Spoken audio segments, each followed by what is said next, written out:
Hi everyone, welcome back to the channel. Before diving in, just a quick disclaimer that every single information I'm going to share with you in this video is based on my own research and personal experiences.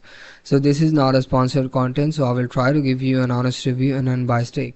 So let's get straight into it. So in today's video, we're going to do a quick and in-depth review of Sylvia and Grace Boutique. So this is basically an online shopping platform that provides you with a wide variety of items such as shoes, the boots, and even the tops and the bottoms for the clothing. So as you can see, the website is very well designed and the pictures being uploaded on their platform are of really high quality. Now the thing is, if it actually worth trying out and purchasing item from this platform, is it a legit one or not? So now let's find out.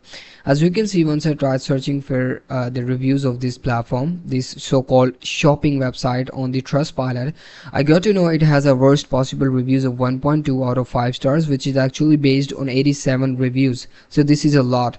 As you can see, people are saying it is completely a scam and they didn't get what they actually being shown on their official website, and there even people are saying that they would rate it with no star if possible because they have ordered this and they didn't get any single thing. There's not any customer support or not even email.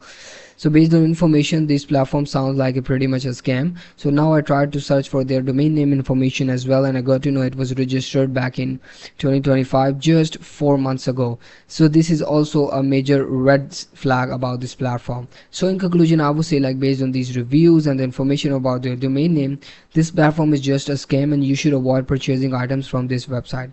So I hope this review was helpful for you. Thank you so much for watching the video and hope to see you in the next one. Goodbye.